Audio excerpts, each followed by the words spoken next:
હવે આપ ગાંધીનગર જિલ્લાનું સમાચાર પત્ર સાંભળશો. વાઇબ્રન્ટ ગુજરાત પરિષદ પ્રજાસત્તાક પર્વ અયોધ્યામાં રામલલાની પ્રાણ પ્રતિષ્ઠા અને લોકસભાની ચૂંટણી પહેલા થયેલા રાજ્ય વિધાનસભાના અંદાજપત્ર સત્રને લઈને પાટનગર ગાંધીનગરમાં ઉત્સાહનો માહોલ જોવા મળી રહ્યો છે.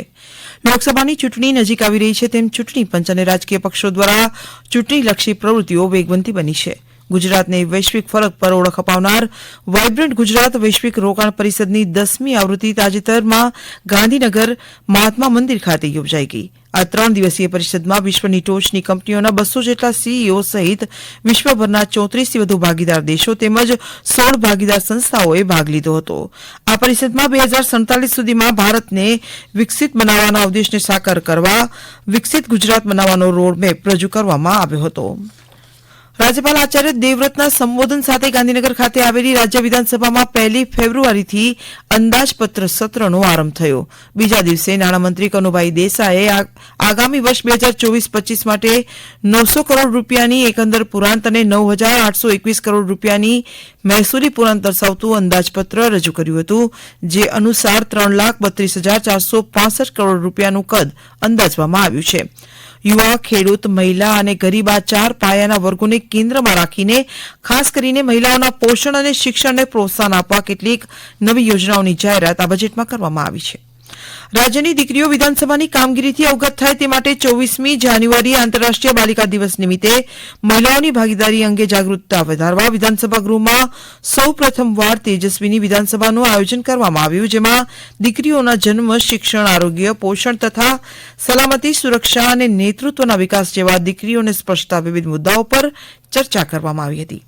ભગવાન શ્રી રામચંદ્રજીના અયોધ્યા મંદિરમાં પ્રાણ પ્રતિષ્ઠાના ઐતિહાસિક અવસરની પાટનગર ગાંધીનગરમાં ધૂમધામથી ઉજવણી થઈ.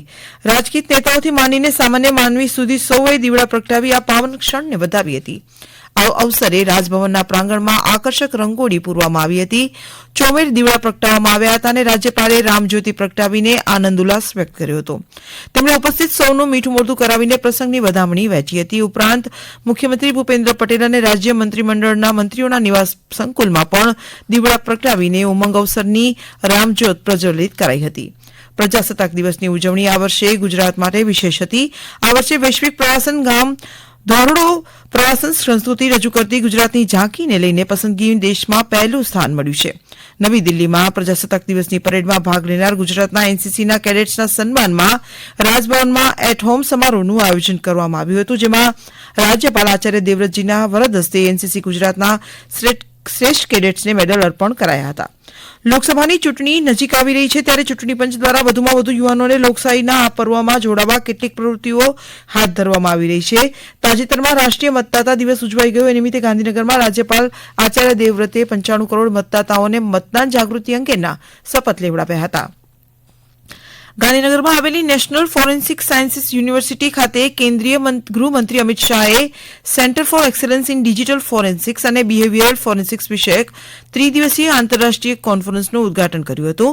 આ ઉપરાંત શ્રી શાહ દ્વારા 5મું ઇન્ટરનેશનલ અને 44માં all India criminology conference and state of the art centre of excellence in digital ફોરેન્સિક્સનો પણ શુભારંભ કરાયો હતો.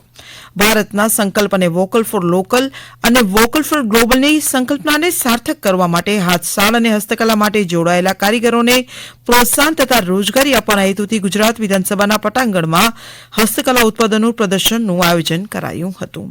રમતગમત ક્ષેત્રે પણ ગાંધીનગર જિલ્લો આગળ રહ્યો છે.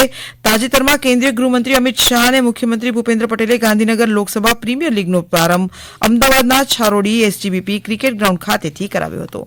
હમણાં જ આપ ગાંધીનગર જિલ્લાનો સમાચાર પત્ર સાંભળી રહ્યા હતા. પ્રસારણ આકાશવાણીના અમદાવાદ વડોદરા કેન્દ્ર પરથી કરવામાં આવ્યું.